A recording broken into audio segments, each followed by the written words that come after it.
Grand Rising. Happy Sunday, y'all. Gonna make another video today. We're gonna talk about the birth certificate and what we call the dead baby scam and the great fraud. It's basically the biggest. It's the most simple thing that's ever happened to us, but it's also the most impactful and unfortunate. And it was a big unlawful conversion. It was, semantic deceit. It was an unconscionable contract. Basically we weren't given full disclosure, and obviously we were, babies, so we didn't really have any say so in the matter. And obviously our mothers were, at their most vulnerable and painful and fearful and powerful and emotional and physical journey. Obviously, it's the wrong time to be, usurping on your people. So he's quite evil genius, but basically, I'm gonna make another video about it. But it's called the Justinian Deception, and it started with Emperor Justinian, like 15 to 1800 years ago. Basically, they created a system where they were incorporating people basically to make them on paper, something other than what in real life they are. And that way they can use, legal and illegal, which is, color of law, which isn't real law. That way they could use rules that apply to shipping goods and equipment that would be traded and, manufactured and bought and sold and rented. So let's get into it. Personally, so your birth certificate. It's the evidence of the crime against your life. Purposes for your birth certificate. There are two certificates. There's the certificate of live birth and the birth certificate, short form. Both are securities and both are bonds. The difference is that the certificate of live birth shows your given name in upper and lowercase, proper noun, right? And tells the day you were born and where you were born. The short form shows a birth date and a birthplace, and everything is in all capital letters. So the purposes for your birth certificate. The birth certificate is issued by the, all capitals, Department of Commerce. So it's a corporation, which seizes upon your given name against the interests of the state where you were born and uses your given name to create a person, all capital. So we know that just like Department of Commerce is all capital, that means it's a corporation, it's a dead entity, right? It's a creation of the mind. An all caps person is the same thing. It's a corporation. It's a legal fiction. It's a creation of the mind. So it's really just that piece of paper. That's all Department of Commerce is. It's a piece of paper. And then that's all a person is a piece of paper. So the Department of Commerce, which seizes upon your given name against the interests of the state where you were born and uses your given name to create a person. So it's what's considered a conversion, and it's an unlawful conversion because, that's our name, which is not born, but is birthed, as in birth, as in a vessel. So you birth a ship, onto a dock. With the birth of this person, all capitals, you, the baby, are declared civilly dead, and your name and estate are deemed granted to the British Crown, the banks, and the judiciary as chattel property, the cargo of a vessel in commerce. So that's what they do. They create this unlawful conversion because, our mother, unbeknownst to her, and, obviously, she signed away, her baby.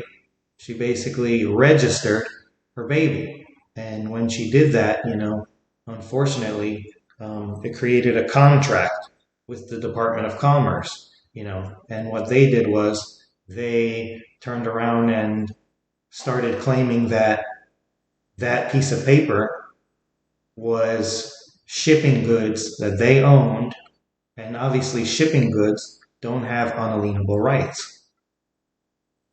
Shipping goods are legal fictions.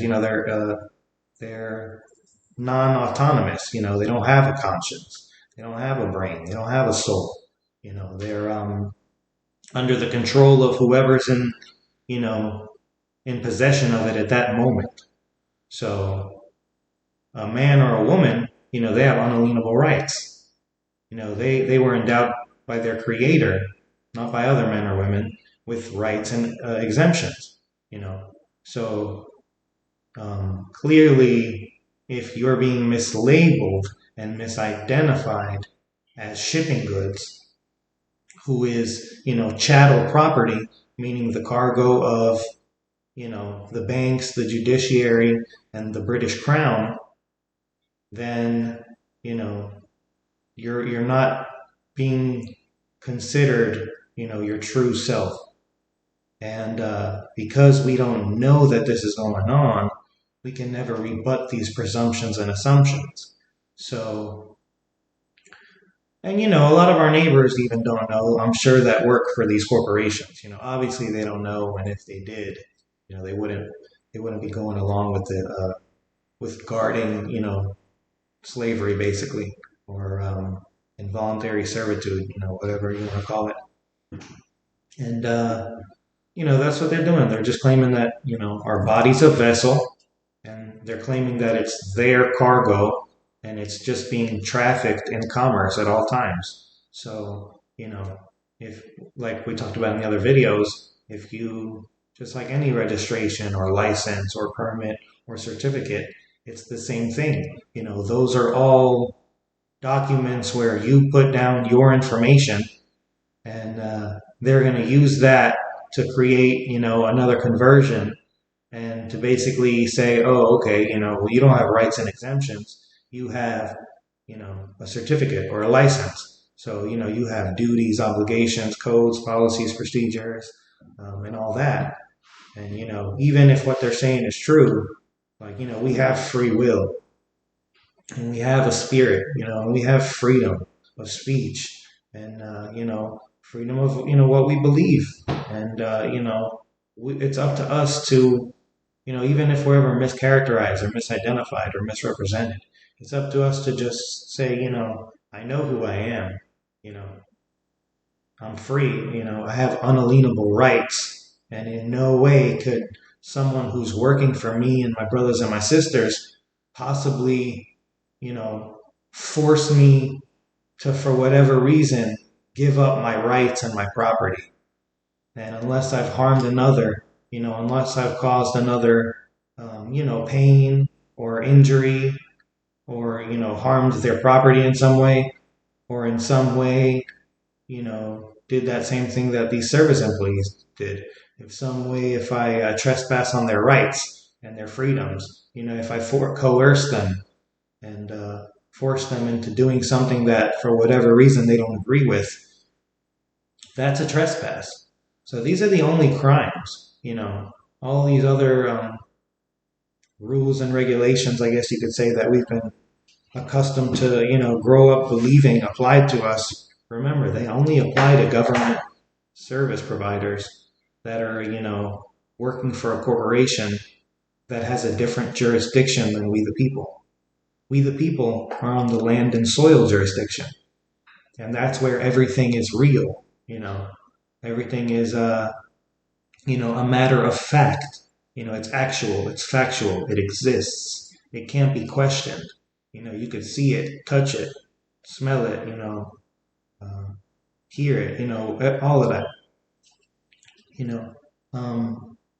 And these other jurisdictions, the one that they try and force us into, which they do with the birth certificate and with, all these licenses and permits and registrations and certificates, that's a different jurisdiction. That's a jurisdiction of commerce, which is, trade policies, and rules and regulations and codes and policies and procedures. But remember, they only, apply to shipping goods and, service, civil service employees and, people in some type of, acting in some type of office, for the people. Those are the only people that have these rules and regulations. And remember, even if they're a man or a woman, they should know that just because they're doing a job, and just because they have this rule and this regulation, if the rule and the regulation is asking them to do something that's, clearly unlawful and unjust and doesn't make sense, it's up to them to exercise their conscience as well. So, at all times, we all got to hold each other accountable in each and every way. And it starts with holding ourselves accountable. We got to take responsibility. Whether we're talking about a job we're doing or, any situation or, any type of study that we're, I guess you could say, searching on, whatchamacallit? I guess you could say just anything in general, whether you're having a conversation with someone that, thinks they have authority over you, whether you having a conversation with someone who does have some type of authority over you, your actual manager, your actual, CEO, and even these people, just because they have on a different badge, just because they have on a different name tag than you do, doesn't mean that they, become your God or, your king or your master, They're just someone who, in that position, acting in that role that y'all are acting under, has been given a little bit more, a little bit more responsibility. And with responsibility, you're supposed to be responsible. You're not supposed to take it and flip it and use it, for power or for self gain or for, whatever. And obviously, we know that, that's what they're trying to do. They've been doing it to us for a long time, where they've been indoctrinating us, where we think all these things are cool and, meaningful and real. And, they might give you a little tiny bit of instant gratification, but, after that, if you're doing something unhonorable or untruthful or, if you're trespassing on another in some way, whether you're not just their opinions, I mean, we're all supposed to have opinions and have, these amazing conversations where, we team build and hold each other accountable and talk about efficiency. And we're not supposed to get offended. You see, they flipped the script. We're supposed to have those conversations, growth. What have we been doing wrong and how can we fix it? What have we been doing great and, what should we continue to incorporate, into, our day to day and all our business. So, anyways, these conversations could go on for days. I'm sorry. So, the birth certificate is proof that your natural political status was changed without your knowledge or consent, and that you and your estate were seized upon by the District of Columbia Municipal Corporation in criminal malfeasance and act of war against an innocent, non-combatant vessel that is owed protected status. Purposes for your birth certificate. It is an insurance indemnity receipt, which is required under the Lieber Code/Hague Conventions. They have to give you an indemnity receipt for the property they are stealing from you, essentially an insurance policy guaranteeing that your property won't be harmed as a result of their use of it. This makes you the subrogee, the insured party and priority creditor of your own estate holdings. This process of registration, as opposed to recording, creates a separate person, so all capital person, legal entity, named after your given trade name, yet owned and operated by a franchise of the Municipal United States Corporation, the separate government of Washington, D.C., operated as an international city-state by the members of Congress. So Congress is just like a board of directors, for that corporation. Purposes for your birth certificate. The birth certificate is a bond. Literally, it is a bond issued against the value of the estate, or more recently, public transmitting utility, assets that belong to you. A bond is an IOU, a promise to pay under stipulated conditions. You have the certificate proving that you are the actual owner of the assets being bonded. But until and unless you claim your exemption from their system of things, the benefit of the bond goes to the state of state, capital, corporation, or department, corporation, that is ensuring your purloined property against loss or damage. The dates on your birth certificate. So there are two prominent dates displayed on the certificate. One is your actual birthday. The other is the file date, when the person, a corporate municipal franchise, just like JCPenney, think about it. You'll see like JCPenney, and there's lots of other Calvin Klein. There's all sorts of stores that are named just like people, but they're all capitals because that's a business, an incorporated business. That's a separate entity. So a corporate municipal franchise was created and replaced you as the beneficiary of your own assets. So you, the living man or woman, have a birthday, and the corporate franchise person named after you has a birth date, which is always a few days or weeks after your birthday.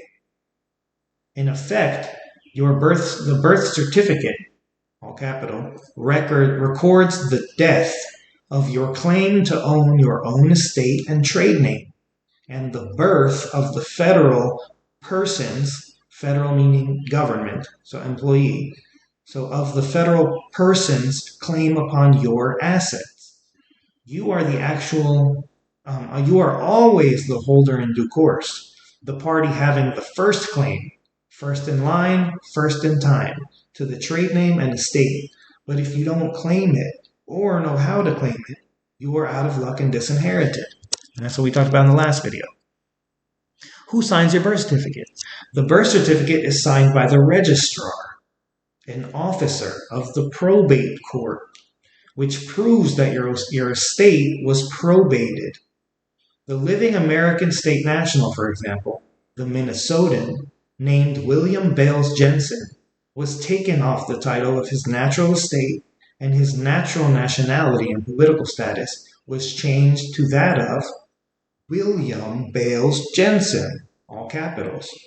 Just like Calvin Klein, a corporation, a federal municipal franchise corporation, and citizen of the United States. That is, a citizen under the diversity clause of the old federal code, which allows corporations to be citizens. The process of false probate just described results in the unlawful conversion of your name and estate assets, makes you a U.S. citizen, which is a corporate franchise of the United States, which is a federal corporation, instead of an American state national, removes you from the jurisdiction of the land, and deprives you of your constitutional protection. So we don't have constitutional rights because they weren't given to us by the Constitution. We're born with these inherent rights. They're endowed by our Creator, and they're unalienable. They're unable to be, contracted away or given away, unless by ever, even by us. They're not supposed to be given away, period. So we don't have constitutional rights. We have the Bill of Rights, which are our constitutional protections. So removes us from the jurisdiction of the land and deprives us of our constitutional protections, makes us indebted and obligated to pay the bills of foreign corporations, and otherwise plays havoc with you and your entire country. Why is the birth certificate on bond paper? The birth certificate is issued on bond paper, giving you silent notice that the assets named on the face of the document, our unlawfully converted estate assets, including the copyright of our trade name, our land, our labor, everything that we could ever own, has been seized upon and bonded by an organization issuing the certificate. Birth certificate fraud. The other thing that people need to grasp is that they themselves are the only source of this supposed wealth. Bonds are debts. They are promises to pay. Your work and your labor, so our work and our labor, and even our body, has been pledged by these bastards so that they could borrow virtually unlimited credit in our name. And so they have, just like in the identity thief. They have used our name and borrowed assets from others using our labor, us, our land, our homes, and our businesses as collateral. These criminals have borrowed vast sums of money against you and your public and private assets, used the borrowed money to benefit themselves and their cronies, pushed the credit cards as far as they will go, then bowed out and sought bankruptcy protection for themselves, while leaving us named as the secondary, responsible for paying back all the money they borrowed and gave away or squandered or reinvested for their own benefit. This is done without our knowledge or consent, without our parents' knowledge or consent, and the people doing this to us are on our payroll, supposed to be rendering us good faith service. Because we don't know that this is being done to us and that these false claims against us are being made, we have no opportunity to object to them, much less delve through it to rebut all these lies and claim our exemptions and exercise our indemnity. For many years, the U.S. corporation seized upon your given Christian trade name, just as you were taught to print it in first grade with a first name, middle name, and last name, all written in upper and lowercase, proper noun. So the Cestui estate trust versus the public transmitting utility. Their federal franchise was structured as a Cestui estate trust, operated under the same name as our good Christian trade names, written in all capital letters. So just like Calvin Klein, all capital. But just like ours. So if we have a middle name, it would be the same, first, middle, last. Some people don't have a middle name. So. Most recently, the vermin have tried to change their stripes, and instead of creating their fictional persons as Cestui estate trusts, they have been creating public transmitting utility franchises named after us. And these ones are, so if my name's like Nico Christo, right? Instead of that, the transmitting utility would be NC dot last name. So how can you tell the difference between a Cestui estate trust and a public transmitting utility? The estate trusts are all named with full first, middle, and last names, appearing in all capital letters.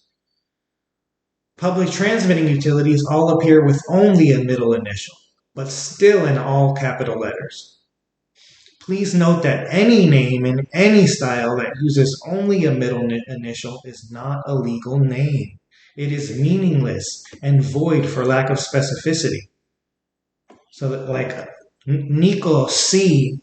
Kuzinoglu could be Nico Christian, Nico Christos, Nico anything, Nico Charlie, Nico, I don't know, another name, anything. Caesar, So there's a diagram, with the showing all the different types of estates that they make. And I'm going to post that underneath so that y'all can see it. Why? Authenticate. Oh, no, forget about that. That's old. Okay. So that's it. Y'all heard a little bit about the birth certificate fraud. Now I'm going to go ahead and read the dead baby scam. It's going to explain why they do what they do, And it's going to go more further into depth with it. Now, this first part, it might seem like it's going off a little bit on the rails here, but obviously, it's just explaining what these criminals have used to usurp upon us. So obviously it's going to be some type of, it's not going to make sense to us regardless, but just understand that this is explaining, what they use and what their logic is, behind it. So the Doggin, a tale of gross ingratitude. And I'm going to post all these articles. There is a tribe in Africa called the Doggin. They are not Doggins themselves, merely named after the actual Doggins, who were half fish, half men. We think of them as mermaids and mermen, and they are often symbolized with the torso of a man or woman and the tail of a fish. But this is only symbolic. In truth, we are told that they were humanoid in form and walked upon the earth on 2 feet and swam through the sea much as we do. The scales of their skin were larger and much more obvious than ours. Yes, our skin surface is composed of minute scales. They were larger and stronger on average than we are. They had an extra transparent eyelid that protected their large, light-sensitive, slightly bulging eyes, and their eyes usually were flecked with gold. Their toes and fingers were noticeably webbed. They had land-dwelling cousins called Terrans, who lived in underground cities connected by tunnels and underground water canals. Originally, very long ago, they came from the Sirius B star system, according to the modern-day Doggins. The Doggins played a part in our creation. It is their reptilian DNA that gives us our reptile brain, our autonomic and limb systems, and our scaly skin, our tear ducts, and our claw-like fingernails. In fact, if not for our fishman contributors, we could not exist in anything like our present form, and we could not be incarnate on Earth. Why? Because when the fertilized eggs formed a zygote, the first creature formed is a water-breathing, fish-like embryo, which gives rise to the air-breathing baby, and which dies when the baby is born and begins to breathe air. Thus, the Doggin religion that grew up in the Mediterranean region before and after the Great Flood teaches that the innocent fish-like embryo is the firstborn creation of God, our older brother and cohabitant in the womb. This firstborn dies and sacrifices itself so that we might live, and we reject it and refuse to care for or claim its dying body, the amniotic membranes, placenta, etc., that are the remains of a reptilian fishman brother with the same DNA as ours. He, according to the Doggin, is our direct link to the Creator, the legitimate firstborn of the act of creation that created the zygote. Without him, they say, we would not exist, and self-evidently, they are right. So, we are the heirs of a divine estate, bequeathed to us by a reptilian firstborn brother, who gave up his life for us and who we rejected and refused to acknowledge as any relative of ours. That's why abandoning the afterbirth material is such a grave sin in the eyes of the Doggins.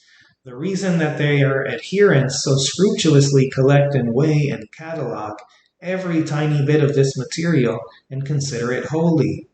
This is why they hold the remains in reserve, waiting for us to humble ourselves and return to claim our own remains and admit our debt to the dead infant before we can inherit their estate. This, from the Doggin point of view, is the reason that an infant decedent estate exists.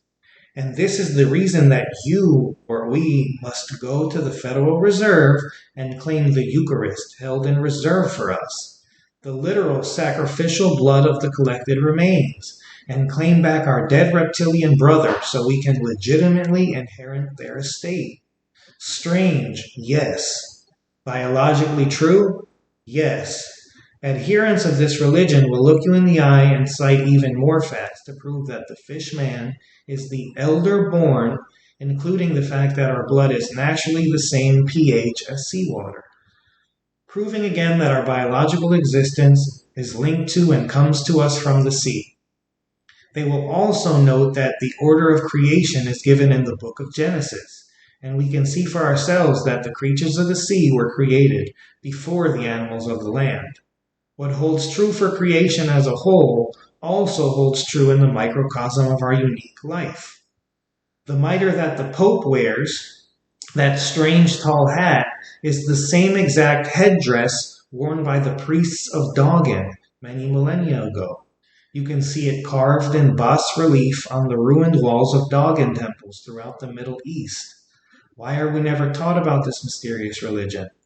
Because this whole rationale is the excuse used to enslave and defraud and alienate us from our inheritance. Strange, I know. Crazy, I know, but stay with me. Having read The Doggins, A Tale of Gross Ingratitude, you are no doubt having some uncomfortable stirrings, and are making some odd associations. Here we are talking about the Doggins, according to the priests of Doggin, firstborn of God, water-breathing, embryonic beings that make our development as fetuses possible, and which innocently die when we are born, thereby sacrificing themselves so that we might live, and providing a Eucharist of blood to save us. And where have we heard something like that before? Oh yes, Jesus is called the firstborn of God, and he too is innocent. He too sacrifices himself so that we might live and might be saved. He too provides a Eucharist of blood. It's the same story, only this time the hero isn't an unknown brother in the womb, but a separate living man. In the Christian story, God not only draws the sperm and egg together and ignites them in a creative act of combining, he contributes the sperm himself. It's hard to tell who is who and which story is which with all this hybridization going on.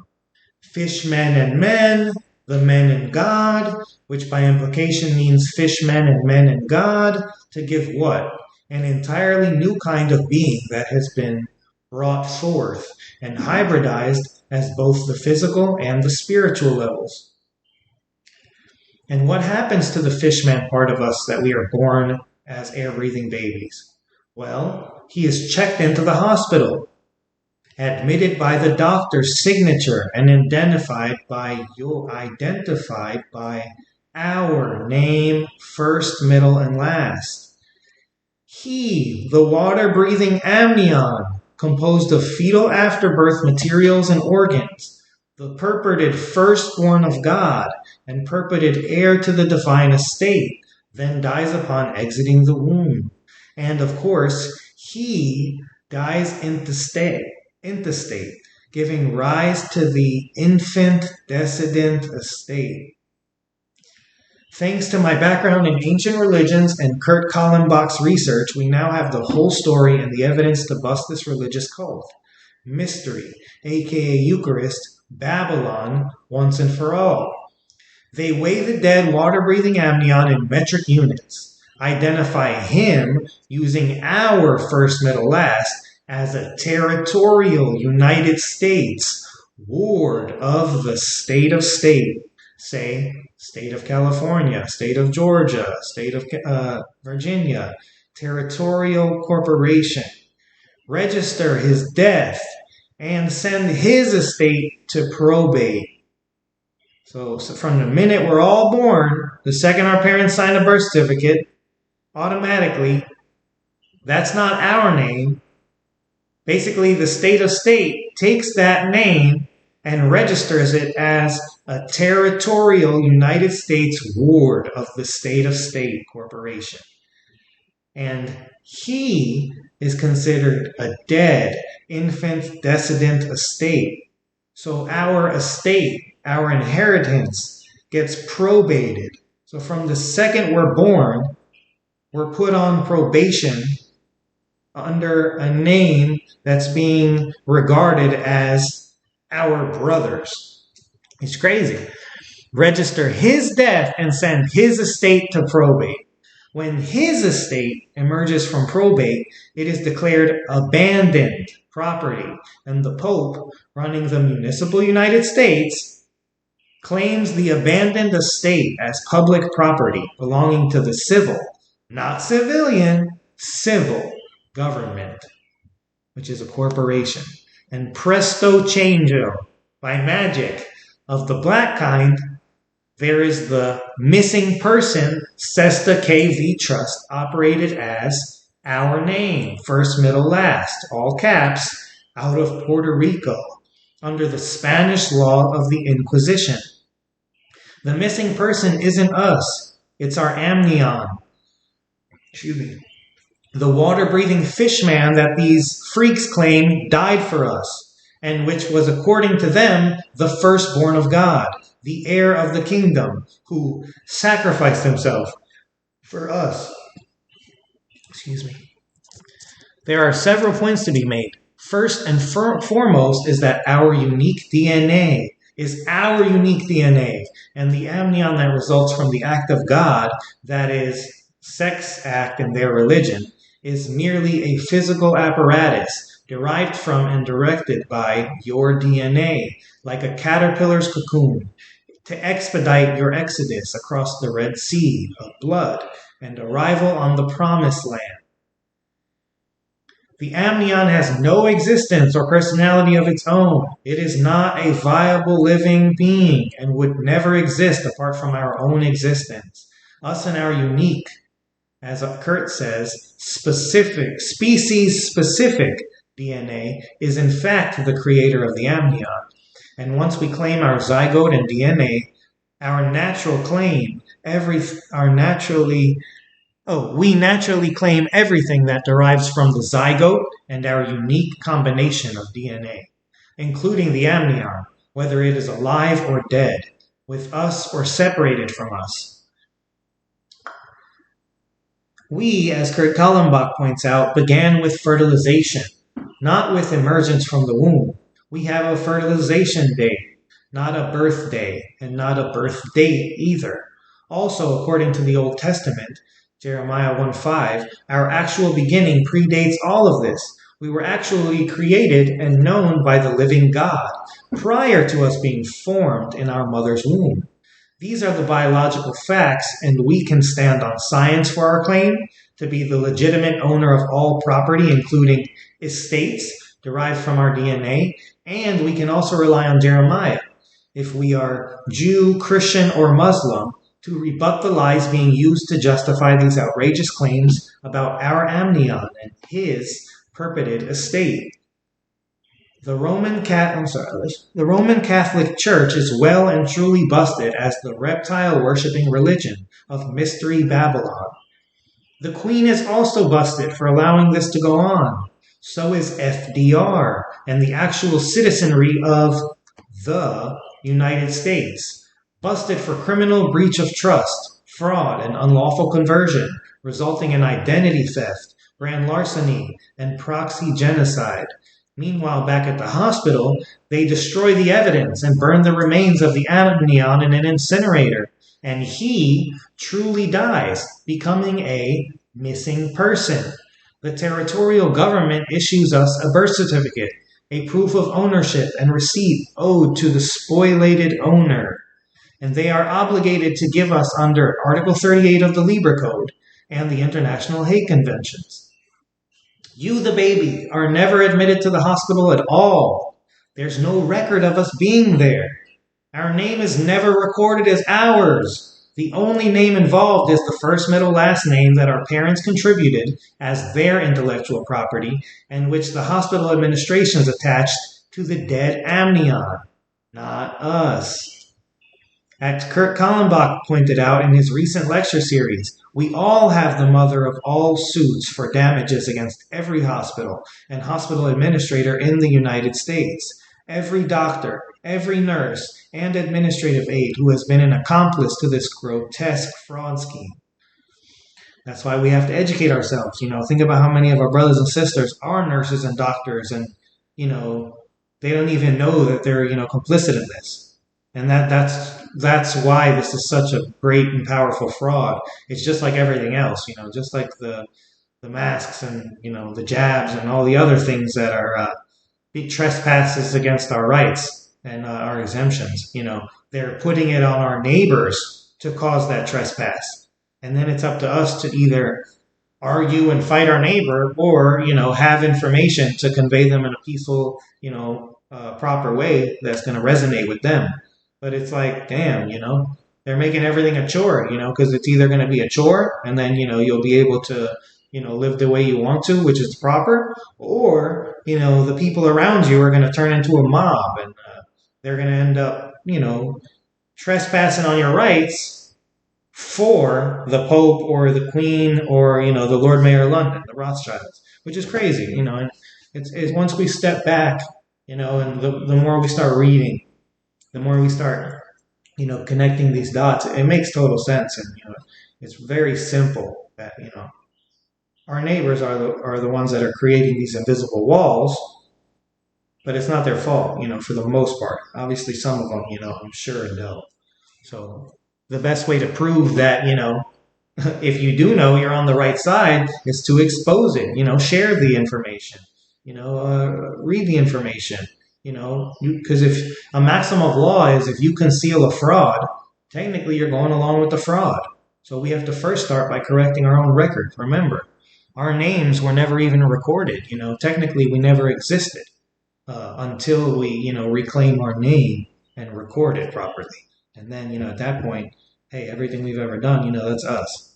And anything that was ever, any trespass that was ever, done against one of our rights, which most of us who have ever been involved with some type of government, service corporation, it was some type of trespass, whether them taking taxes and money that we weren't supposed to pay into, whether it was us contracting our rights away through licensing. I mean, think about it. Why would we need a license to marry the person, the man or woman that we love? I mean, we just don't. It's common sense. So anyways, let's get back to it. So, we also have just cause to go after the Pope, his minions and supporters, the Queen for her part in this, and all the politicians and generals who have either stood by like dumb cattle or who have knowingly participated in this fraud, this genocide on paper against the American people.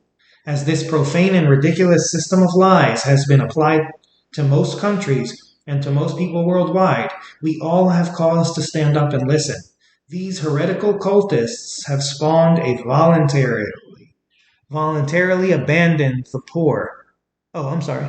Skip the line. These heretical cultists have spawned a worldwide crime network right under our noses, the principal part of which is a false claim that we voluntarily abandoned the poor, dead, purported sacrificial victim, the amnion, and thereby refused and abandoned our connection to our divine heritage.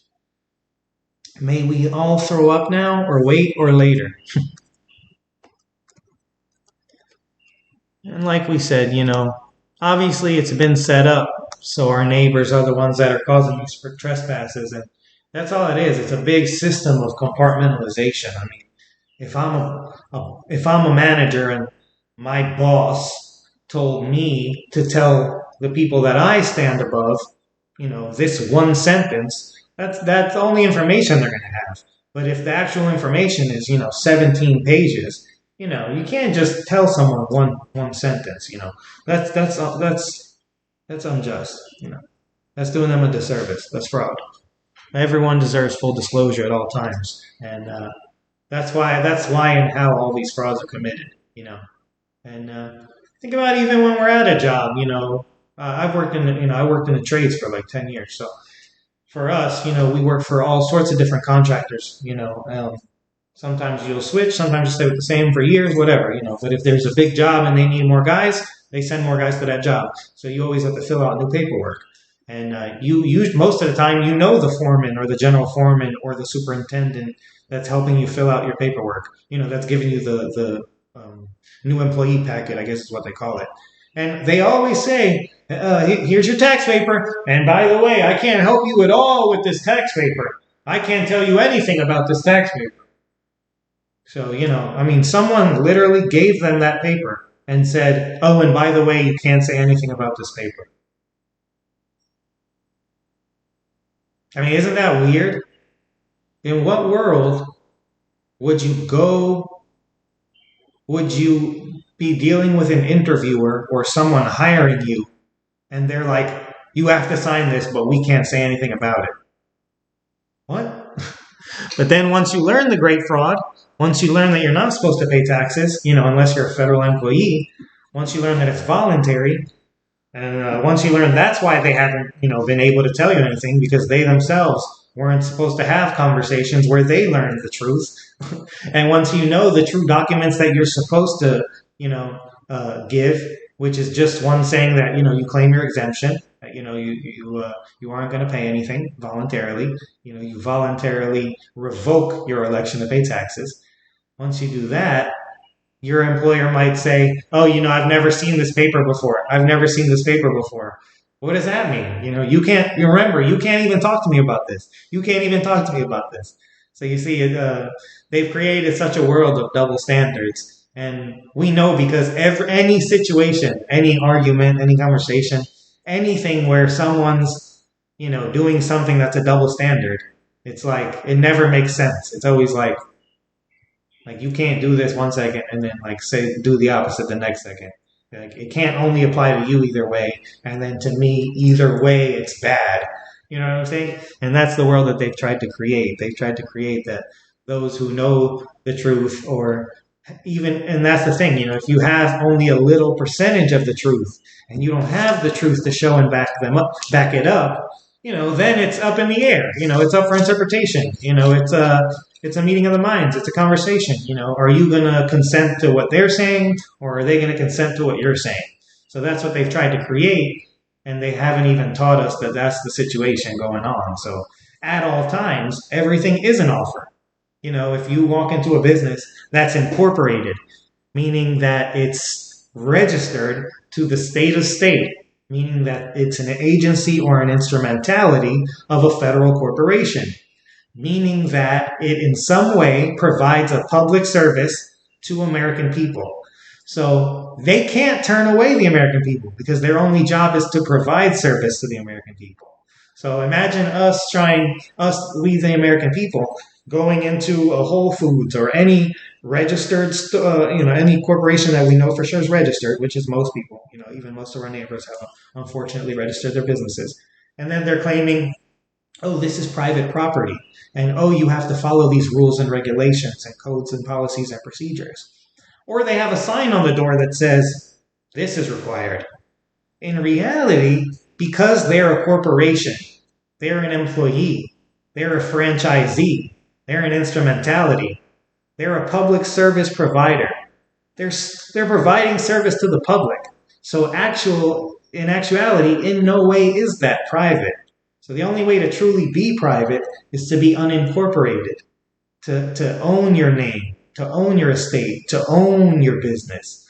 When you register it away, you basically say, I'm trading certain privileges and duties and responsibilities for my rights and exemptions. And, it's only good if you plan on, filing for bankruptcy with 30 different businesses, because you don't have bankruptcy protection as an unincorporated individual, not an unincorporated individual, an unincorporated man or woman.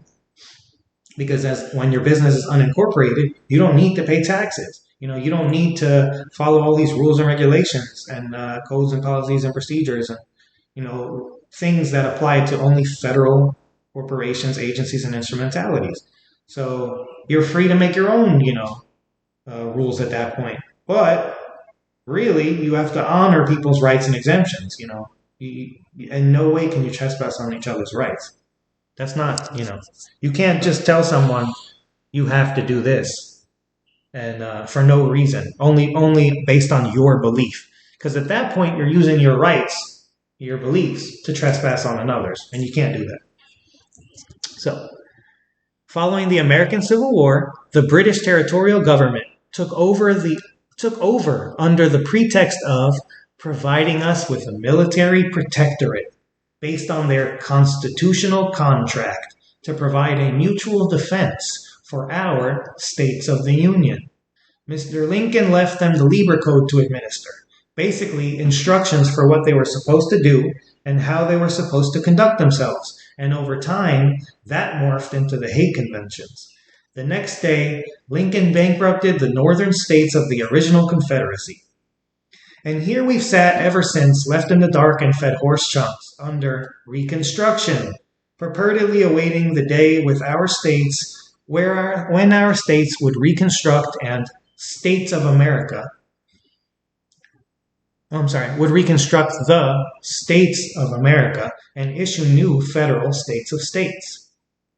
While our states have been lulled to sleep and reassured that all is well and not made aware of any purported necessity to reconstruct anything left over from a 150-year-old foreign commercial mercenary war. In point of fact, our states are under no obligation to reconstruct the Confederation of States, doing business as states of America, and are potentially capable of exercising every power ever delegated to the Confederation. Our states of the Union were never involved in the Civil War. By definition, our states were never bankrupted either, and our holding company, proper noun, unincorporated, the United States of America, has never ceased to function. Thanks to guile, betrayal, self-interest, and breach of trust by both the Queen and the Pope, we have been bubbling along, deliberately left unaware of the external circumstances and all the many, many lies that these subcontractors have been telling the world about us, and the false claims they have been making against us and our assets ever since. To expedite and institutionalize their cozy special relationship, the perpetrators have established the dead baby scam, a throwback to earlier outlawed practices of the so-called Holy Roman Empire. Admissions of their corruption can be viewed on the televised London Winter Olympics footage, which shows those responsible parading in hooded robes around the giant effigy of a dead baby, much to the amazement and consternation of the rest of the world, which was left wondering. Now you know that the weird procession involved a sealing ceremony in which they hope to consecrate their spellbinding, also known as fraud, against the American states and people, and most of the rest of the world too. The British territorial government, operating its bogus perpetual military protectorate on our shores, conscripted our doctors, nurses, dentists, and other health professionals as uniformed officers. See their Federal Title 37. They then licensed these ersatz officers and, under duress of not being able to practice their professions, misdirected them to do something very peculiar in hospitals throughout our country. They were to admit the fetal afterbirth material, amnion, resulting from each natural birth process as a dying person, to the hospital record and use whatever given names our parents provided as the name of the amnion. As a result, all our mothers were admitted as patients and gave birth to a dead person carrying our given names.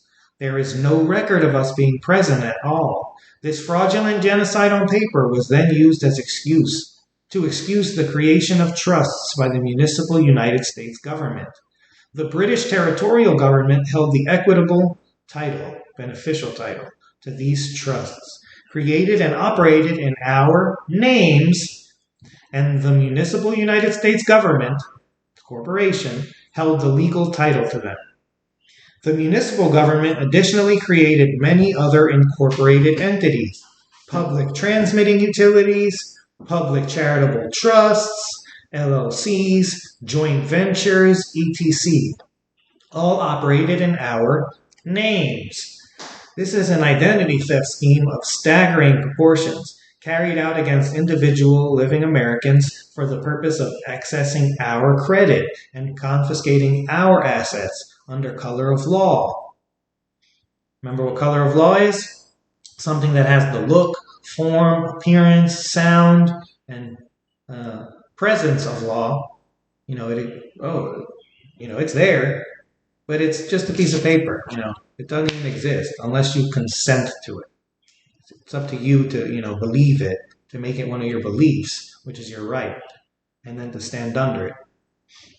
No wonder the British perpetrators were marching around their effigy of a dead baby, mumbling their incantations in hopes that we would all remain asleep and never ever figure out what was going on. But we have figured it out. And we are not happy with our subcontractors. In fact, we consider it a gross criminal breach of trust, and we demand immediate corrective action and reinstatement of all given names and living estates to all the Americans those properties naturally belong to. The U.S. Department of Defense, the DoD, is responsible for issuing correct identification cards owed to all these perpetually dead Americans under the Geneva Conventions, governing peaceful civilian populations under occupation and correct passports until such time as our states assemble and the United States of America issues its own passports again. 32 CFR Part 161, Statute 161.4, Policy A, is a DoD policy that a distinct DoD ID card shall be issued to uniformed service members, their dependents, and other eligible individuals, and will be used as proof of identity and DoD affiliation. B. DoD ID cards shall serve as the Geneva Convention card for eligible personnel in accordance with DoD Instruction 1000.1. Identity cards required by the Geneva Convention, and all veterans at age 60 are entitled to a pension and medical benefits via the DoD, not the VA. We are not DoD personnel, but we are protected persons. Uppercase, lowercase, protected, uppercase, lowercase persons, owed a correct ID from the U.S. military, and protection of our persons and property as well. It's one of their enumerated services. To say that we are dismayed and disgusted by the hypocrisy, graft, greed, disloyalty, guile, deceit, necromancy, identity theft, false probate of living estates in violation of their own statutory laws, and U.S. Supreme Court decisions. Scott v. McNeil, 154 U.S. 34, a conspiracy against our lawful government in contravention of their constitutions that created and empowered these foreign subcontractors to exercise our delegated powers in the first place would be a complete understatement. The entire dead baby scam is a plot so evil, so fantastical, so bizarre that it beggars all belief, and yet there it is, exposed at the London Winter Olympics, clearly tracked on the public records of these organizations, the largest identity theft and credit fraud scheme in the history of the world, all predicated on a fictitious genocide on paper and deliberative misapplication of our given names to our amniotic waste materials, substituted for the true owners of our earthly estates, the zygote and the living baby, resulting from the unique zygote underlying all other claims from the moment of fertilization onward. It is an eternal shame that any church has colluded to dishonor the covenant between mankind and our Creator. Let it stand for the record that the hospitaliers,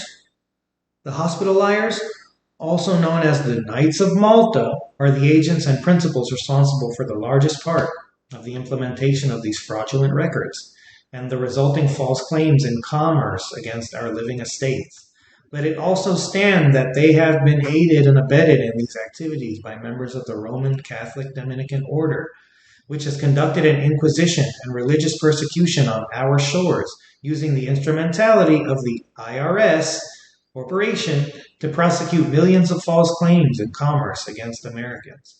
For this fraud and theft, the office of the Roman Pontiff, liquidated in 2011, is fundamentally responsible.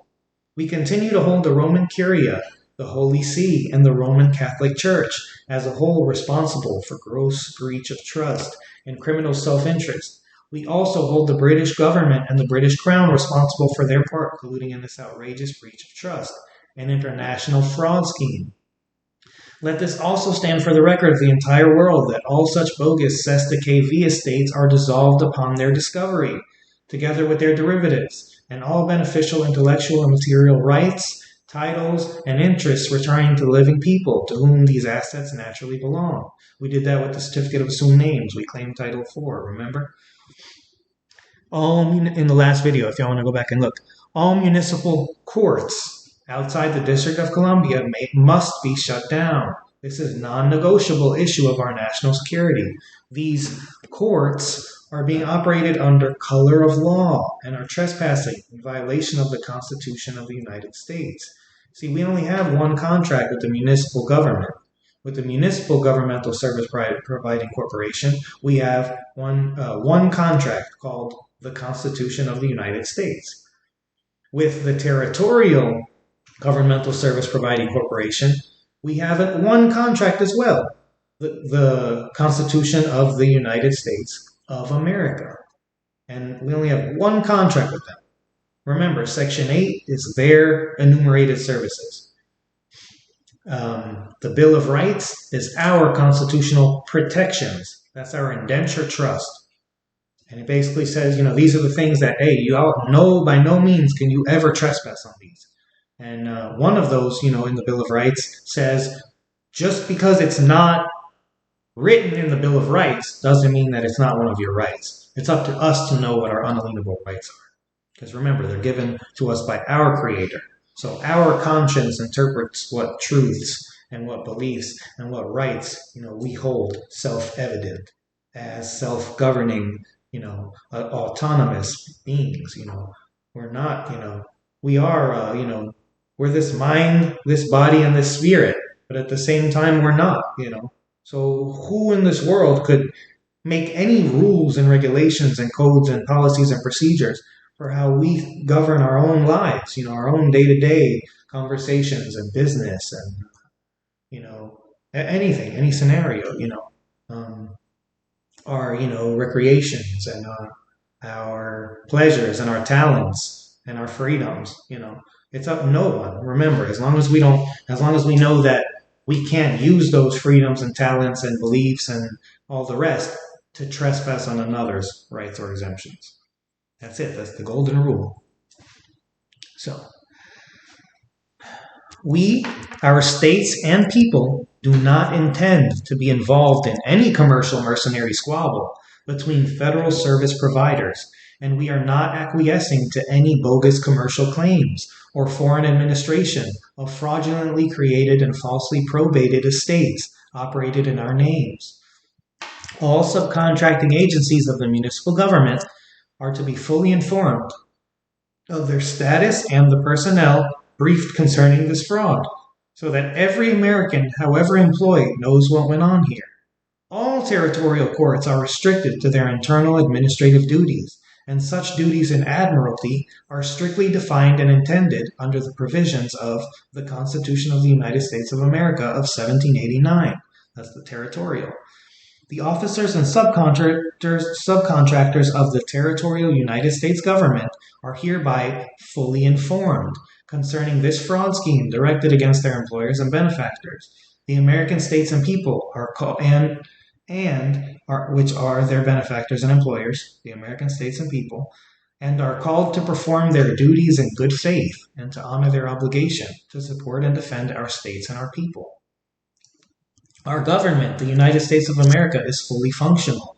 We are aware of the worldwide conspiracy of corporate interests seeking to overcome the lawful governments of the people in every country. It is more than past time for the perpetrators of these schemes to be recognized for what they are: criminals and outlaws, intent on thievery, murder, and fraud.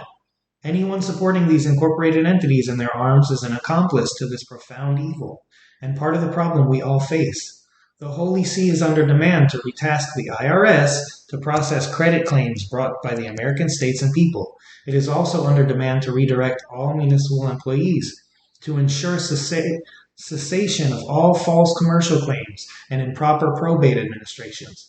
Although the IRS operations were shut down in Puerto Rico, the same old evils are being perpetrated in the Northern Marianas Islands, the Ladones, the Islands of Thieves.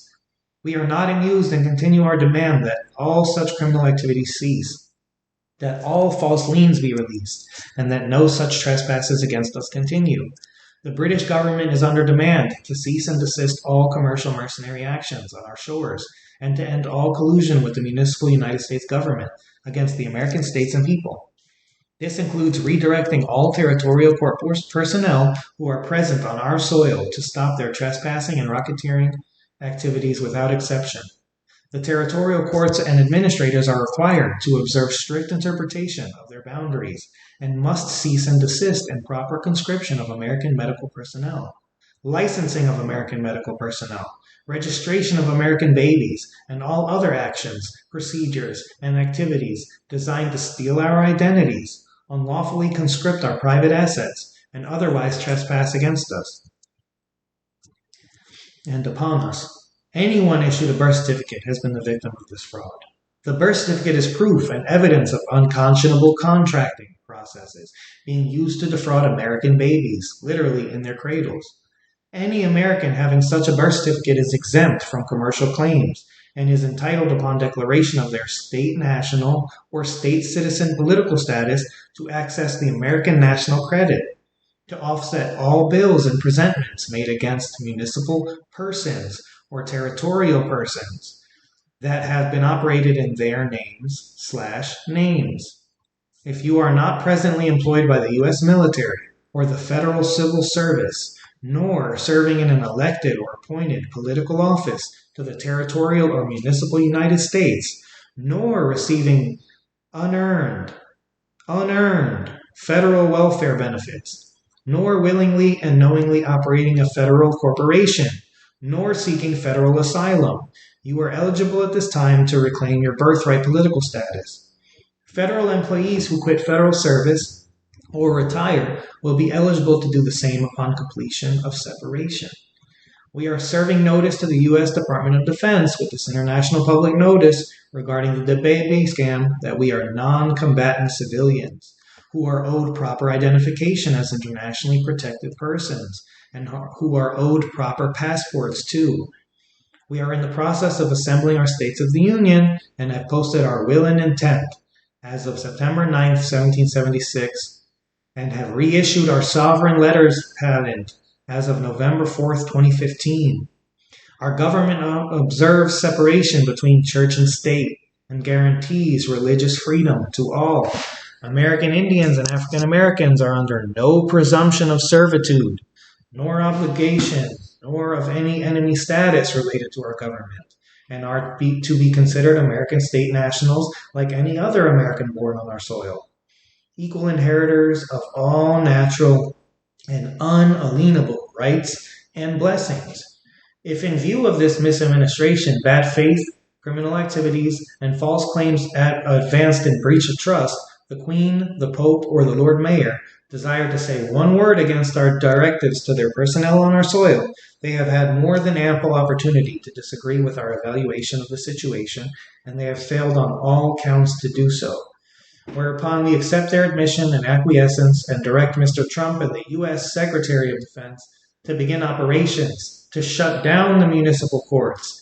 Preparatory to full reinstatement of the federal postal district courts we are owed and our occupancy of the state courts. We also direct the U.S. Secretary of the Treasury and the IRS to unblock the individual accounts owed to the United States of America, unincorporated, and to every American state national who reclaims their birthright political status by public recording of their declarations and who presents a birth certificate in evidence of unconscionable contract processes and unlawful conversions of their state in violation of both commercial and international law. Each state assembly is validating and correcting their political status records of Americans who are beings in possessions of all their natural and complete property rights and who are owed the guarantees of the constitutions and who are also owed access to the American national credit. Victims of this vicious scam are encouraged to come forward and to record their declarations of political status and to claim their given trade names and lawful estates. It is to the eternal shame of the Holy See and the British Empire that any such situation exists, and the average Americans are being imposed upon to correct the bad faith and errors of these subcontractors run amok on our shores and elsewhere throughout the world. It is also to the eternal shame of the bar associations, their members, and the judiciary that has aided and abetted the enforcement of this criminal fraud scheme to enrich and empower themselves at the expense of basic decency and justice. An almost equal share of blame is owed to misdirected federal agencies including the FBI, BATF, IRS, FEMA, DHS, CIA, DIA, TSA, BLM, USDA, SEC, and others that have engaged in and acted in support of these institutionalized crime schemes, defined to defraud, oppress, and control their hapless employers. These private federal agencies have been used to enslave us so that the racketeering profits from their activities could be used to enslave others around the world, in a reprise of what Queen Victoria did in the 1850s and 60s. That is, to sell out and enfranchise the British people to raise money for the Raj in India. The people of the world have already said no to the Raj, to the Nazis, and we shall say no to any U.S. or Chinese military hegemony, dedicated to the same ugly principles of criminal injustice, greed, oppression, enslavement, immorality, and deceit. The New World Order is nothing but the Old World Order, an endless, repeated attempt to establish the global Roman Empire, an idea which needs to be put out of its misery, together with its insistence on distorted musical scales, incorrect calendars, idolatry, immorality, abuse of power, and every other cruelty and stupidity that anyone could name. Clinging to the past only prevents us from embracing a far better future. Clinging to the past only prevents us from embracing a far better future. Americans are invited to peaceably come forward and declare their proper political status and assemble their states of the Union. The United States of America will continue to work with the American States Assembly to ensure an orderly and safe revenue process, and will continue to press for reform and correction of U.S. governmental operations, proper identification of American civilians, issuance of credit owed to Americans, and overall restoration of our lawful government, of the people, for the people, and by the people. All U.S. territorial and municipal employees, all territorial and municipal elected officials and appointees, all members of the U.S. territorial and municipal judiciary, all members of the U.S. Armed Forces, all members of the Joint Chiefs of Staff, all foreign governments, all participants in the United Nations General Assembly, all high contracting powers and principals are hereby given notice of the crime committed against us. This notice is provided to encourage your understanding and assistance as we address this criminality and enforce correction of the dead baby scam. Man. Y'all still with us? Y'all still with us? Thanks for sticking with us. Man, I'm telling you, just truth and just the deceits and the lies, they're so powerful, and they're so, when you read them, it's just, even if you know it's happening, just when you reinforce it, you always read a sentence that you missed, and it's just like, it's crazy. It's just crazy what goes on. That's why we got to inform each other, and, we got to be those people that step up and share information and, hold each other accountable, and definitely hold our employees accountable. So, additional information provided to President Donald Trump and members of his cabinet regarding the dead baby scam. This information is being made available to the Trump administration and to the public in an additional effort to end false claims in commerce against American land assets and bogus registrations of land assets in this country. Gentlemen, we are enclosing a copy of the text of our international public notice regarding the dead baby scam, so that you are fully informed on the same page. Since our publication of this notice, additional facts have come over our desks that indicate a need for action in addition for the remedies described, which include shutting down the municipal court system, unblocking all credit accounts owed to the United States of America, our states, and our people, cessation of all phony registration activities on our shores, including the registration of dead amnions under our given names, issuance of the proper identification cards to American civilians as required under the Geneva Conventions. In the few hours since this broadside was published internationally, additional facts have surfaced which demand your immediate attention. It has come to our attention that unknown agents are attempting to register land assets belonging to the United States of America unincorporated. This is precluded by our prior claim to all land assets effective September 9th, 1776, and our execution of international notice, liens, and reconveyances, directly affecting all land assets in this country, including all land descriptions. No one may register as much as a cubic centimeter interest in our land assets. We request immediate action to shut down the county and state registrar's offices engaged in this unlawful conversion and an immediate return to a normal course of business and traditional recording of land assets belonging to the United States of America, unincorporated. We are not dead, not bankrupt, and not amused.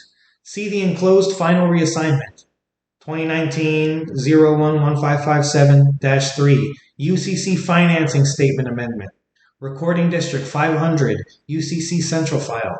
See also Final Acknowledgement, Acceptance, and Reconveyance, 2019-008503-0, copies enclosed.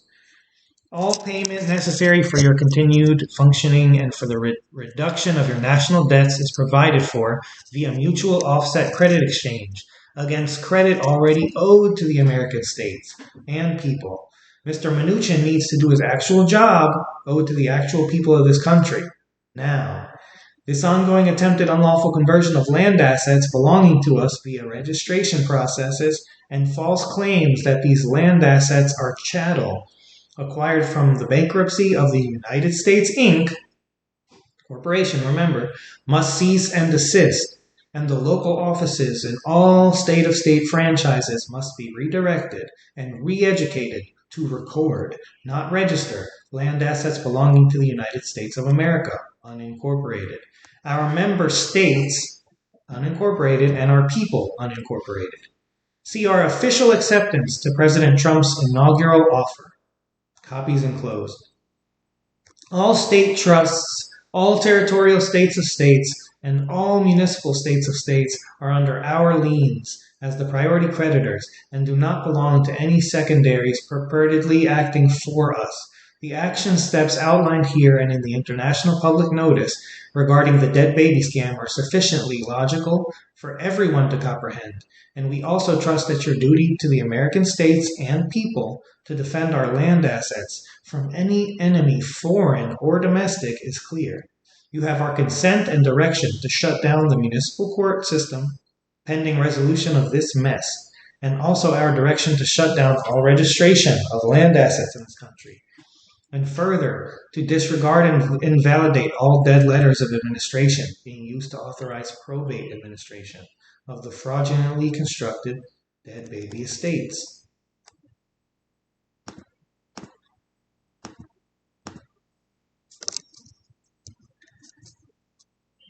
At some point, everyone reading my blog has to realize that when I tell you something, I've got research and basis behind it. I didn't just see something weird going on in the London Winter Olympics a few years ago and let my imagination run wild. Both Kurt Kallenbach and members of my team have thoroughly researched the dead baby scam, and I have gone out and organized non-academic legal research myself. Kurt Kallenbach's research into the subject and even his delving into the etymology of words associated with this bizarre practices of killing babies on paper is exhaustive. No reasonable person who took the time and listened to the biology lessons and examined the supporting documents could disagree with his findings. I invite all of you who think, "Oh, this can't be true," to attend one of his seminars. You will learn that this whole scheme has roots going back hundreds, if not thousands of years, and you will be able to refute the resulting legal presumptions in court and in agency hearings. At the higher levels of government administration in this foreign federal theocracy of the Church of Rome, known as the Municipal, think city, as in City of Rome. Municipal United States government you are dealing with is with a weird, ancient, perverse religious belief system built on a cult of deceit. FDR's first inaugural speech and his exhortations about his holy cause weren't talking about any normal church or religious institution.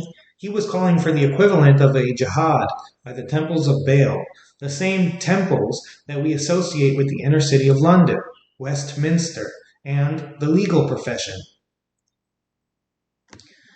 When we begin researching that thread, we learn that lawyers as we know them, the black robes, started out in the centuries immediately before Jesus and were part of the cult of Cybele. Cybele was worshipped throughout the Hellespont, Turkey, the Caspian Sea region, the Levant, and North Africa. She was an odd combination of fertility goddess and goddess of destruction, as if somebody combined Ashtoreth and Kali and wound up with Cybele. These early lawyers were called Gali. The Gali were always weird. They castrated themselves in honor of their goddess. Knowing some lawyers today, it's too bad they didn't continue this practice. They also wore black robes and white powdered wigs, just as British barristers continue to do this very day. Beginning in the 2nd century BC, the Galli became tax collectors for the Roman emperors and for city of Rome. The money and tribute they collected from the tribes for their gods, Cybele and the Roman emperor, was divided, with part of it going into the city of Rome trust, known as the urban trust, because it was overseen by powerful stewards from the Roman family of that name, and part of it going to Caesar to keep the legions happy. In their framework, the city of Rome was their mother Rome, and the emperor was their father. I could go on, but for now I will just leave you all to do your own research and connect your own dots.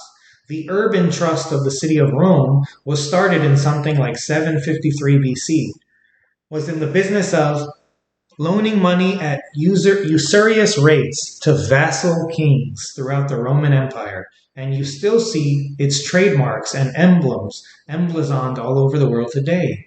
3 crossed keys with a crown above them. These 3 keys appear on the emblems of the Roman pontiff and UBS, the Swiss banking syndicate, as well as the family coat of arms of the urban family to this day. The crossed keys symbolize enslavement of the mind, the body, and the soul in subjection to the crown of the Queen of Heaven. We are dealing with an ancient evil here, something that is alive and well and pumping out its pagan beliefs like germs, floating in the atmosphere, and all without any of the normal population being aware of this church within a church. What it does, where it comes from, what it believes, how it is administered, none of that is ever revealed to the public. It operates in the background in near total secrecy via secret fraternities and societies like the Pilgrim Society of America. These elites are not so much elites as they are religious cultists motivated by a combination of lust and fear. They maintain their own logic and view of the world. They can function very well in the societies they spawn like beehives. When this cult mixes with Judaism, you get the death and destruction elements of the Talmud. When it mixes with Christianity, the same negativity emergences. Pogroms and inquisitions and crusades. And don't forget the jihad elements of Islam that encourage destruction and deceit against all unbelievers. They call their purposeful indoctrination of negative elements into belief systems held by others the Great Dialect. Their cult is based on sex, so also on positive and negative energy, on what is also called the Great Dipole of energetic polarity. At the highest levels, they teach that this polarization is necessary for the continuance of the dynamic of life. So they consider polarizing everything and everyone part of their religious duty. It doesn't hurt their pocketbooks either. I bring this all up because you have to understand what the problem is before you can fix it. And in this case, we are dealing with what is called the religion of the world, or the secular religion, which is centered in cities and practiced by the seed of Cain. This empire of the cities is entrenched in Rome, Westminster, Washington, D.C., and since the 1870s, New York, Brussels, the Grand Duchy of Luxembourg, Athens, and Prague. If I were one of them, I would be murdered for telling you this, but as I am not one of them, and a power in my own right, they have no right to meddle in what gifts I give you. This law is honored because they have no choice.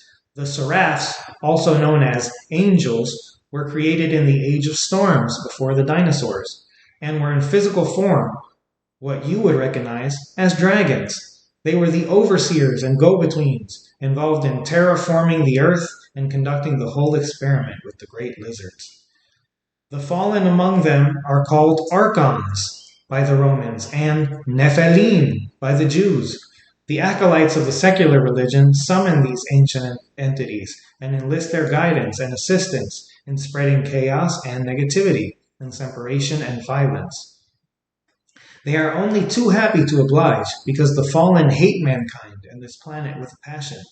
Such beings live for untold measures of what people think of as time. But once you realize that all time is now and that time is place, the rest of the circumstances begins to make sense, and you realize that by definition, all that is created is immortal too, including you. So do your best to be the best you can be each moment that you are alive and every moment you are dead, because what you do, say, see, feel, and experience is going to be the universe forever, for better or worse. Now, you begin to see your importance in all of this, and the importance of being truthful, being kind, promoting good experiences, being aware, and most of all, compassionate. For as you sow, so shall you reap. By turning away from evil and delusion and clinging to what is good and true, you can turn the tide for eternity and for mankind.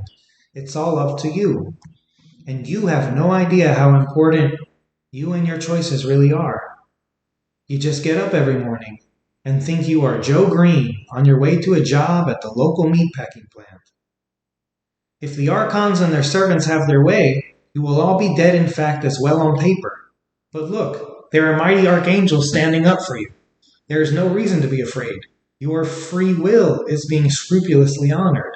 So it really is all up to us. We have been given all the right and the ability to decide our own fate, both as individuals and as a race of beings. When I confront the leadership of all the world with the facts of their lies and iniquities, nearly all of them react the same way: fear. They are terrified of me. They are terrified of what I say. And most of them want to do the right thing. They really do. But they are afraid because they know they are guilty of crimes. And doing the right thing involves admitting it.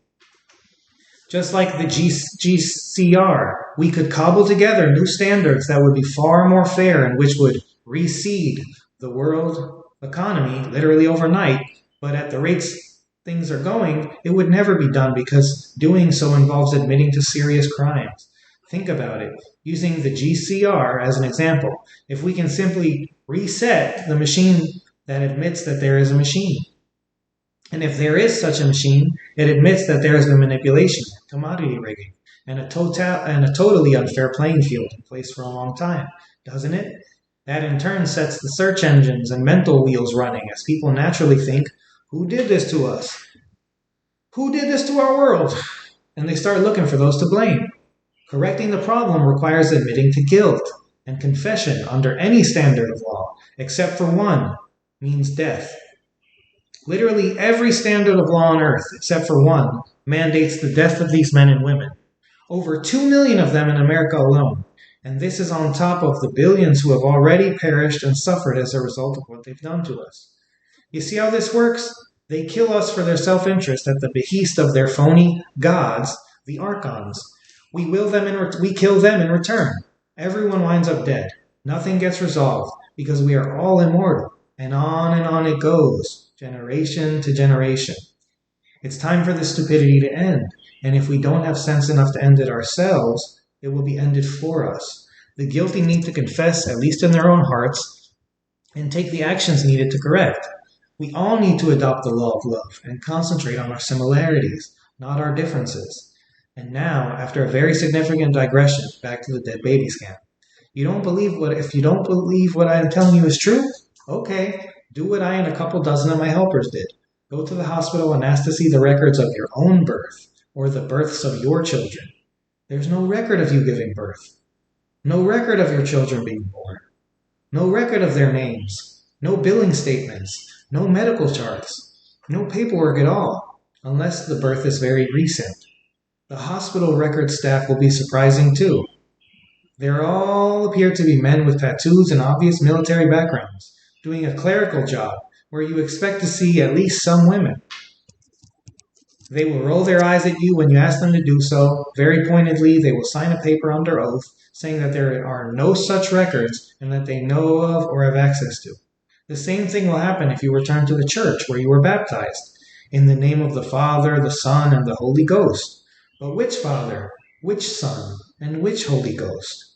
And ask for a copy of your baptismal certificate. Oh, we don't keep those.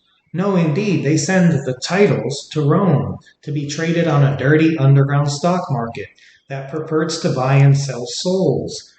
These filthy incorporated church franchises trade something that purportedly represents your soul for money.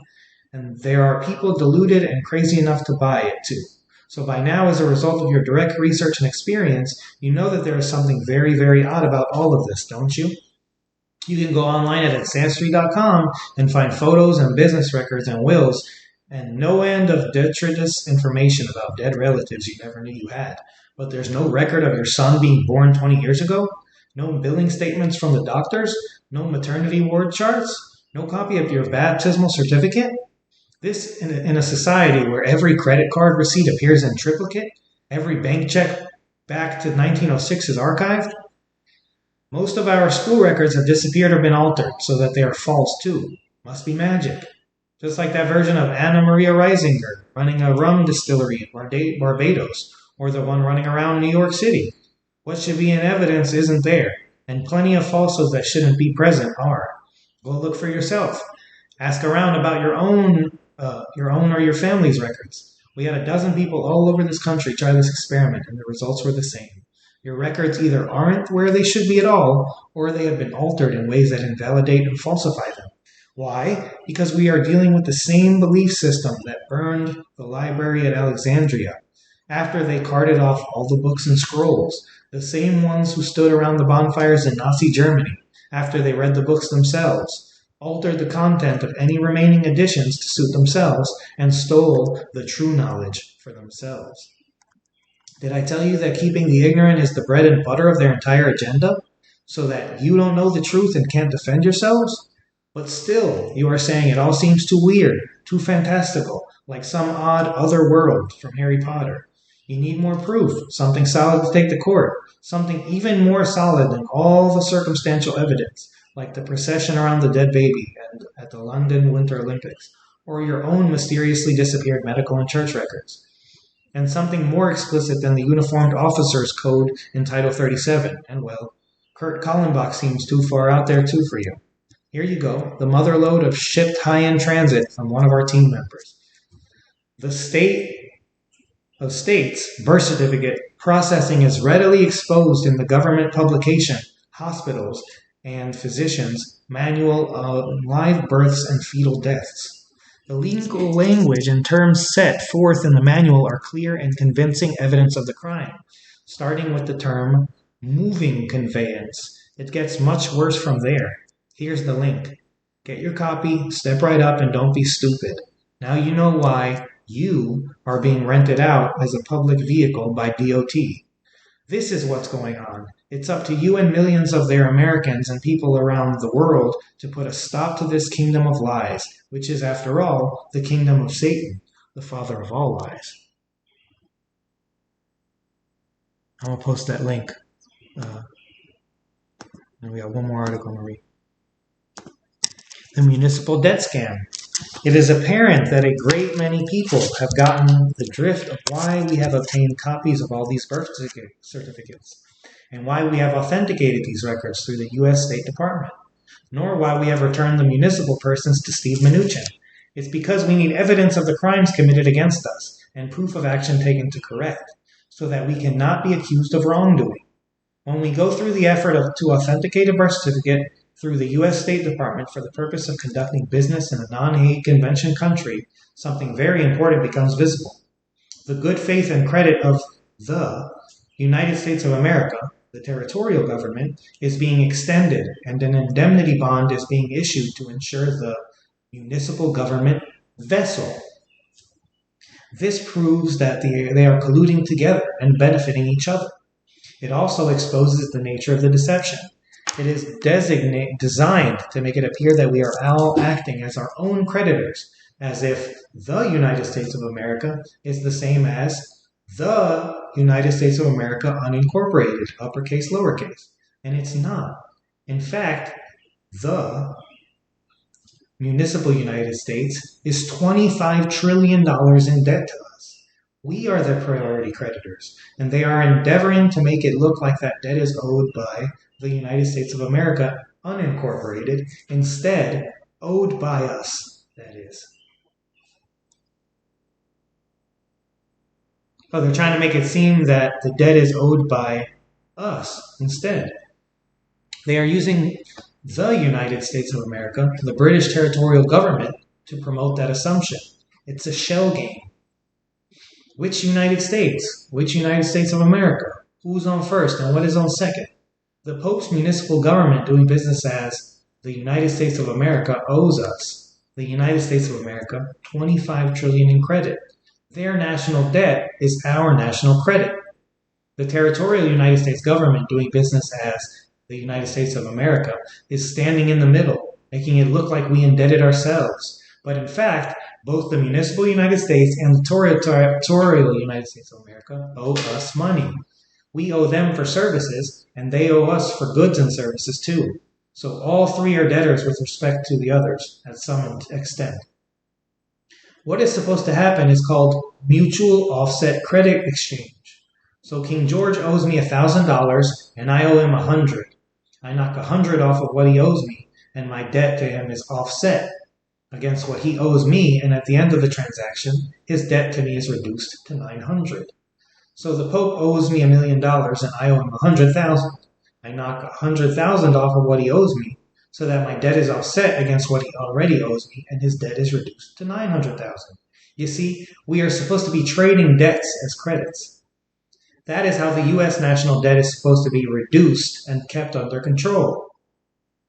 If they had simply done this as their public policy and public law requires, there could be no out of control U.S. national debt, because most of it automatically be offset against the American national credit. Instead of doing this, both the British territorial United States and the municipal United States have been cheating and not allowing us to access our national debt. This is how the U.S. national debt keeps growing exponentially. There is nothing to offset it. We just get stuck extending more and more and more credit to them, which they spend without crediting anything back to us. The more they gouge us, the more they pillage and racketeer and counterfeit against us, the deeper into debt they go. These two foreign subcontractors have been run as commercial corporations in the business of providing governmental services, no different than Exxon or J.C. Penney. They have dishonorably, disloyally, illegally, and unlawfully exercised our own delegated powers against us, all under color of law. They have planned to pretend that United States of America, unincorporated, no longer exists, and that all our national credit is abandoned funds. Meanwhile, they would use their own immense national debt to plead bankruptcy and pour mouths for new taxes, like carbon taxes. In this way, they plan to, number one, steal our national credit and make themselves out good fellows by distributing it to their cronies worldwide as grants and kickbacks, and two, avoid their own debts via bankruptcy while justifying oppressive new taxes, and three, leave us on the hook to pay back their immense debts as presumed municipal slaves. And all this has been going on behind our backs and being promoted by foreign governments that owe us good faith service. The rest of the nations in the United Nations have been looking forward to feasting on our national credit and our gold and our land. And that anticipation is what the perpetrators have used to try and buy off all other nations to participate in this gang criminality, all the while spouting the most sanctimonious bullcrap about goodwill and brotherhood and caring for the poor. Why not? What does it cost them? They did the same thing in the 1960s to get the clueless county governments to go along with their criminality, promising federal block grants and other payola inducements to those counties that voluntarily incorporated as federal franchises, which never disclosing the fact that the county's own resources and assets would be taken under foreign title and used as the source for these federal grants. And if nobody knows what they did, there's nobody to oppose it. Now they are trying to use our national credit to buy off the other governments of the world and subsume them all into the one world government under the control of the same ruthless con men, criminals who blather about establishing a meritocracy to oversee this proposed planetary empire of criminals and fools. So that's the scoreboard. Is it the Pope or the Pontiff on first base? The Queen Elizabeth II or Her Britannic Majesty on second base? The President of the United States of America or the President of the United States on third? What you all need to understand is how we've been played and by whom, what their game is, how they play it, and what it takes to put an end to it. These people are liars, masters of deceit, and most of them are deluded into thinking that this is about national security or the true faith or other noble causes that justify noble lies. When in fact there is no such thing as a noble lie. And all this conundrum is about nothing more than greed and ignoble aims, betrayal of trust, and bank fraud. Nobody, and I do mean nobody, has any right to steal anyone else's time on earth. Nobody has any right to lie and use lies to steal from others what is rightfully theirs. And nobody who participates in, promotes, or advances any such crime has merit going forward. Both communism and fascism are failed doctrines of the Roman Catholic Church. Both sound good at first to the unsophisticated among us because they preach liberty and fraternity. They don't mention that it is the liberty given slaves, not the freedom owed to men. It's the liberty given to slaves, not the freedom owed to men. They don't mention that it is a fraternity of eternal have-nots who are deliberately castrated and crippled and impoverished to better serve the master race of liars and thieves. We have no reason to ever go back and visit the horrors of any world war, nor to test out the economics of either communism or fascism again, both of which reliably end in the criminals trying to kill off their priority creditors, which is not coincidentally precisely what they planned for us with their 800 FEMA camps and billions of rounds of ammunition distributed to the alphabet soup agencies. The reasons that the communists and fascisms kill millions of people is to avoid paying back their own debts. It's all about money and assets and their endless, mindless greed. It has nothing to do with freedom or equality, compassion or patriotism. None of those things enter into it. This is about redistribution of wealth. Our wealth, which we have earned the hard way, going into their pockets based on lies they have told each other.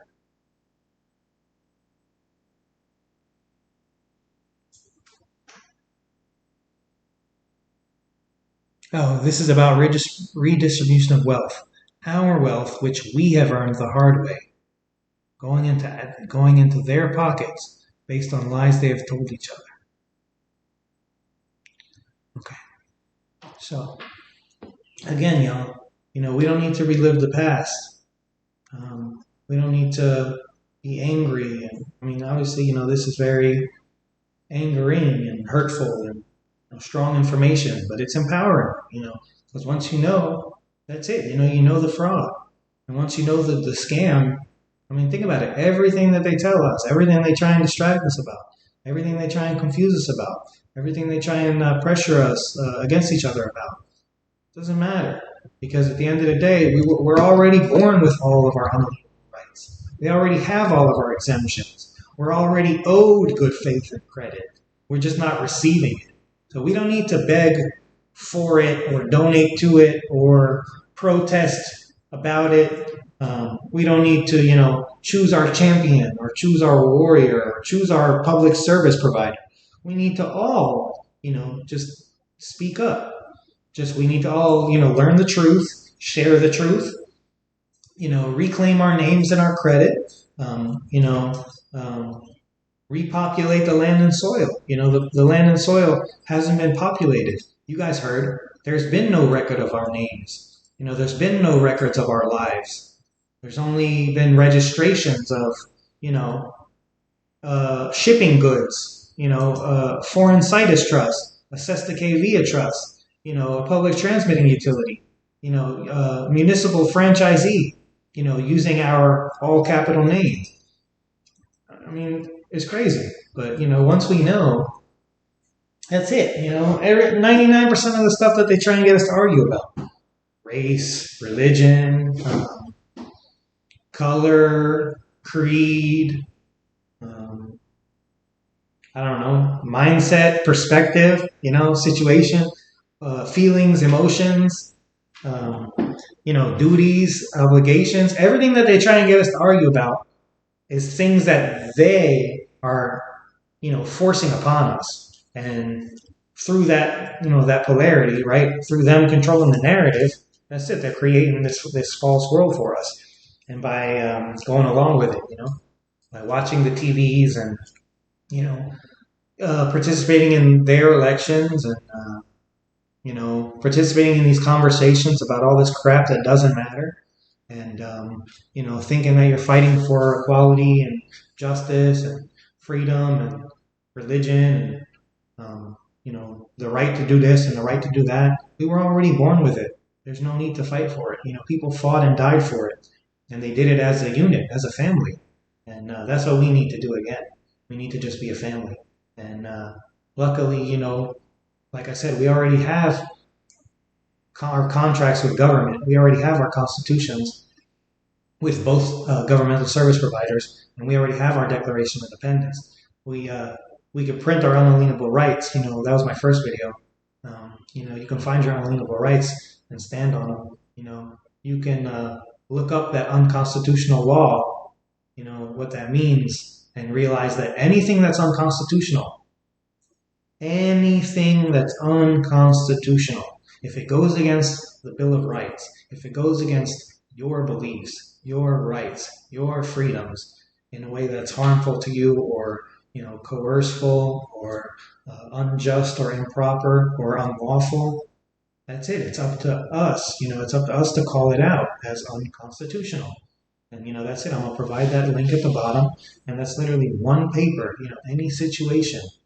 I mean, it says it right there, clear as day. Anyone who can't understand or interpret that is just not interested in, learning or conversating or living. They're interested in following and in believing and in, controlling, and that's all negative. It's all negative, and it doesn't build. It doesn't do anything good for the neighborhood, for the county, for the state, for the people. Sorry if I had y'all looking at the sky. But, so again, actually I'm going to read this little pamphlet. Last thing. So, we who were born in this country were born Americans on the land and soil jurisdiction, known as the United States of America, unincorporated. A few days to a couple of weeks later, a birth certificate was created in your name. Well, sort of, and registered in the state we were born in, but with a little twist. Magically, our name is now all capital letters. It's a corporate entity, a legal fiction. Once registered, our status as an American is also changed, without full disclosure or our knowledge. Babies can't read or make agreements anyways, right? And we were mislabeled and misidentified as a U.S. citizen, which we know is a corporation or an instrumentality or an agency or a fiction, something of the United States Corporation. It's not what we are.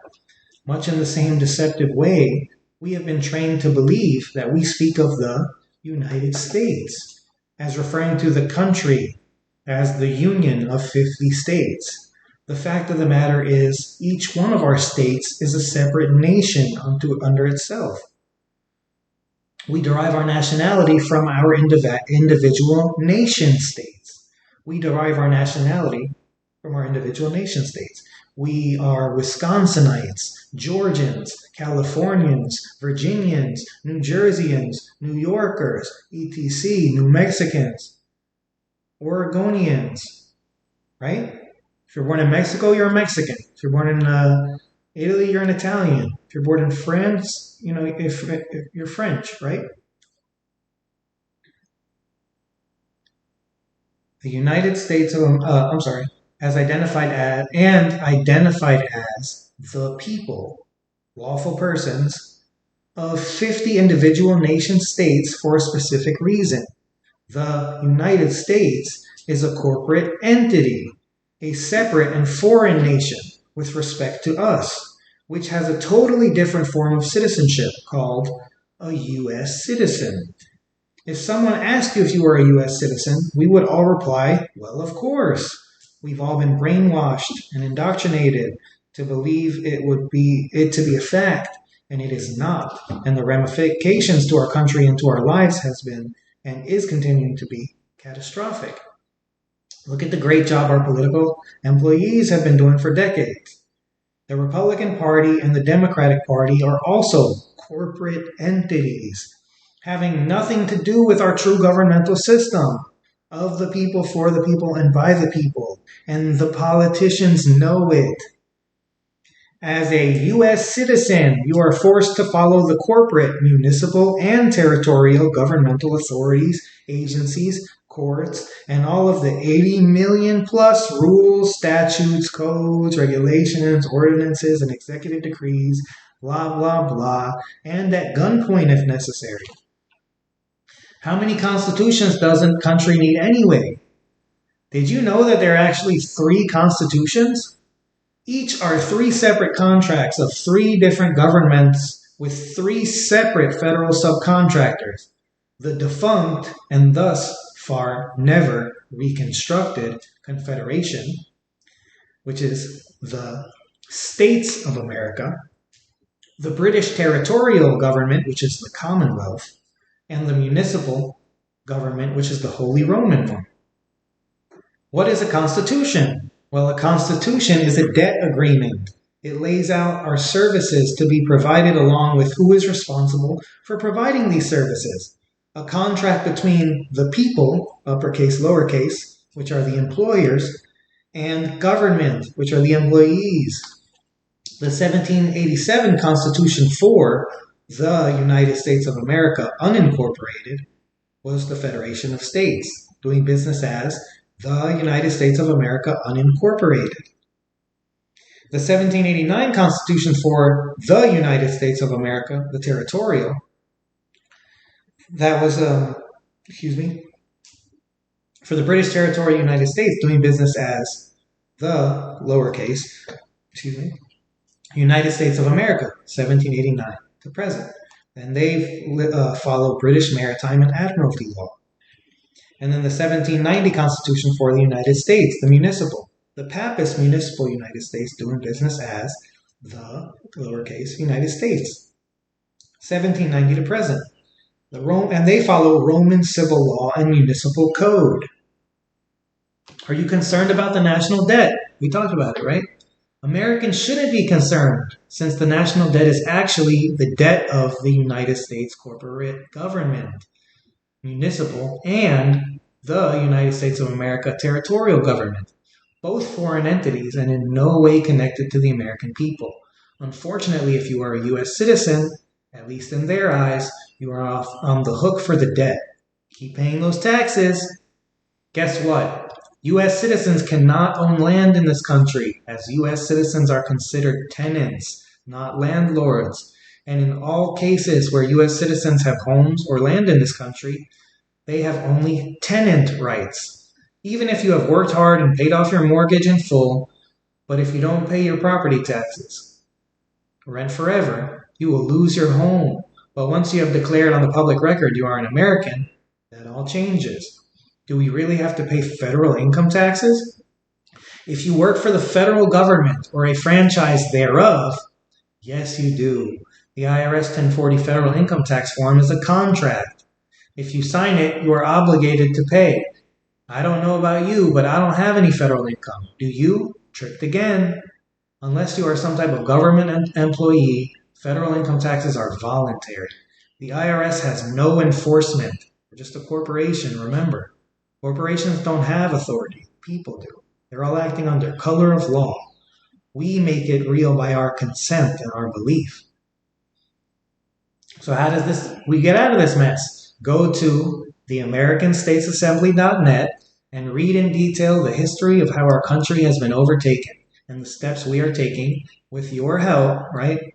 We meaning all Americans, the States Assembly, the people of each state. So I, as one of the people of Georgia, am, in the Georgia Assembly, one of the people of Georgia. But it's up to me and all Georgians, any and all Georgians who are willing and able to step up in some capacity, whether they want to act as a fiduciary officer or a peace officer or just one of the people who knows their rights and exemptions and holds others accountable, whether they're someone who, keeps the peace and upholds the public law. It's up to all of us to do this. Step 2, follow the step-by-step process to correct your political status, to regain your footing as an American state national, and come home to the land and soil where you belong. In the video right before this, we talked about the paperwork and we posted where you could do that. So like I said, get in touch with your state coordinator. Go to the websites we're going to provide below if you want to keep, feeding yourself, if you want to do some self-governing and do some self-research and self-diving in, and enjoy it. I appreciate y'all checking in. Like I said, we talked about the dead baby scam today and the birth certificate. We learned basically that, that all caps name isn't us, that they're claiming that the placenta or the amnion or, the umbilical cord or whatever was our, firstborn brother who was the real one who had, all inherent estate rights. And because our parents didn't go back and claim them under the laws of that unlawful conversion with the probate court, now these governmental agencies they usurped on this abandoned property. It's crazy. So, further and further we go. Like I said, next video is going to be on blood money. So that one's probably going to be, part 1 and a part 2. But it's going to talk in depth about the great fraud and, our national debt and our national credit. And like I said, the different types of governments. And hopefully I can find a little board I could use so I could write some stuff down. Because obviously this is like the perfect example. Y'all see from just me talking. When I say the state of Georgia, how's it spelled? Am I talking about all capitals, lowercase, uppercase, lowercase, half and half? So, you see how these word magics, it's very easy to, like John could be J capital O-H-N, could be J-O-N, all lowercase, it could be all uppercase, so there's just millions of ways to write things. So we really have to start realizing that words have meanings and, they're very powerful and, that's why it's called spelling. So appreciate y'all tuning in and I'll see you at the next video. Everybody have a wonderful day. And yes, we sell these rings. I have family who makes them in Greece, handmade, and I have family who makes them in Georgia. All handmade. We support businesses, local businesses. If anyone knows anybody who wants any type of handmade jewelry and they want to support a local family business or a family business from Greece, let me know. Much love. Appreciate y'all coming out and spending some time to learn about some truth, some things that actually matter. Imagine if we spent an hour or 2 a day learning something that would impact all of our lives in a positive light. That's it. That's what we got to do. So, love y'all. Appreciate y'all coming out. See you at the next video. Reach out to your state coordinator. Create the status.